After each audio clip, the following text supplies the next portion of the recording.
Okay, morning guys. This is a chat which I think I've done many times before on different channels. It's just a sort of brain dump because it comes up, excuse me, so many times, either on the community platform or with clients in session, in doing Qigong or meditation, which is, what is the heart, what is the root, what are we trying to be in meditation? So I like to start with a Daoist paragraph or small story, and they're talking about gambling, and they say in China they use pieces of glass and belt buckle, brass buckles as analogies, whereas we'd use obviously more richer coinage in this day and age, but I'll keep it true to the original.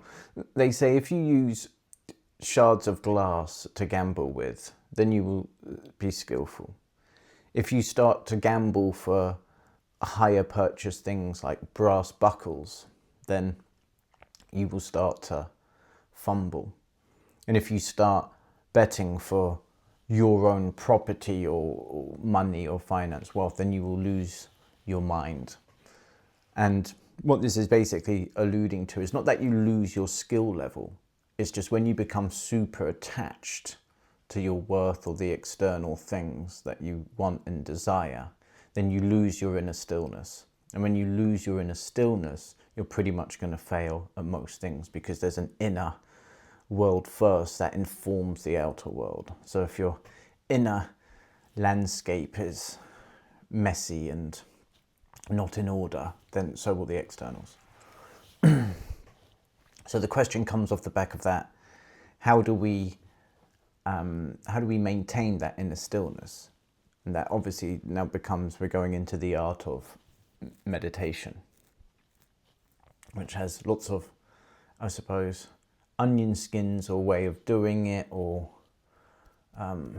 different levels, so to speak, of roughly how it's done or practiced these days. So we'll try and flesh some of them out. But ultimately,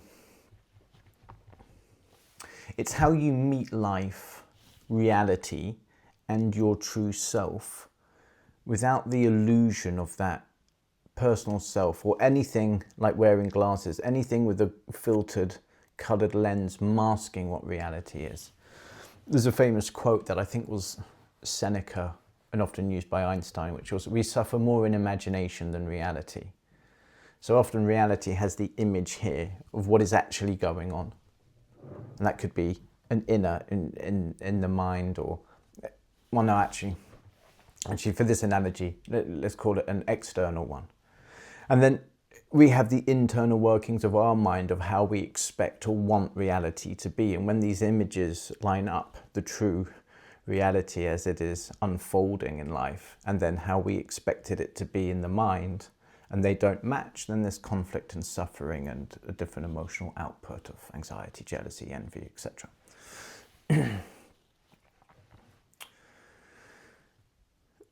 So how do we view and interact in the world and perceive it and view it and be aware of it exactly as it is? Basically means we have to stop interfering. We have to get out of the way. We have to get to that no mind state where there's not our past conditioning, our memories, our previous knowledge, everything from the past just being regurgitated and mapped onto the present moment. And that normally happens, conditioned patterns of behavior, through the network of thought. And so a busy thinking mind often corrupts the here and now. And meditation is not something that you go and do. It's basically what you are when you and that mind construct stops interfering. So basically it's not something you do, it's something you are ultimately.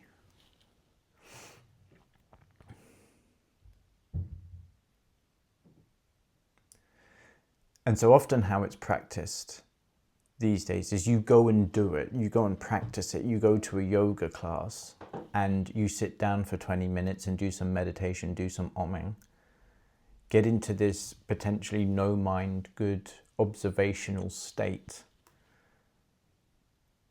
But then when you leave, if you then go and meet life and it's a complete shit show, or you're arguing suddenly on the phone, or there's road rage, or you're jealous, envious, anxious, then there's a bit of a dichotomy. There's a sort of duality there where it's just something you go and do as a pastime, but it's not real life. And so that is at the heart. Meditation is something that you are and therefore follows you everywhere and is about interacting with the truth of reality rather than this imagined, internally conflicted state. And as Krishnamurti would say, it's when the observer is the observed. So there's not this duality. There's not me and things that I'm interacting and observing with. That breaks down when there's not the personal me, the personal conditioned pattern viewing it, like I spoke earlier of the two images conflicting. It is when there's just ultimately just pure observation with nothing in the way, nothing blocking it, nothing filtering it. And so instead of observer and observed, there just is observation, just witnessing. And in that stillness, in that quietness, comes the wisdom and intelligence from that ultimate presence, that thing we can't put our mind on. Because the past and the conditioning is not worming its way into it. And if you meet life head on with that, then that's a very good way to interact with reality, know your true self with a minimal amount of suffering. So how do we do that? I mean, if it's not something that we actually go and do, there's different layers which are going to sound probably either contradictory or paradoxically, but often it is something right with the beginners that you often go on a little journey with and then realize the futility of the journey. But because you've gone through the path, realized actually there shouldn't be this path. There's no need to do it. There is no seeking in it. It is what I already am. You get to that conclusion through the failed path and it shoots you straight back to where you're meant to be, and that realization becomes apparent. Or there's the non-dual way, which is the direct path. Instead of going on the path, you can hopefully find yourself here. But the first thing I say to clients, right, in all of this, because you're probably watching this, and if you've actually stuck around for the 7-8 odd minutes that it is, well done to you. If that has made a little bit of sense because you're not new to all of this, or if you've just been intrigued, then the place to start is of sitting in silence, sitting in stillness, and just being aware of that, of the now. And what will become apparent if you haven't got it already, that internal landscape within will become more and more apparent, more and more fertile. You'll be happy to sit with yourself and observe.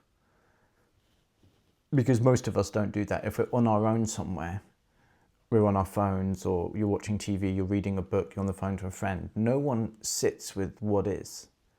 And so most people really struggle with that if they haven't done it. They're bored, the mind's getting really scattered. It's like, what are we doing?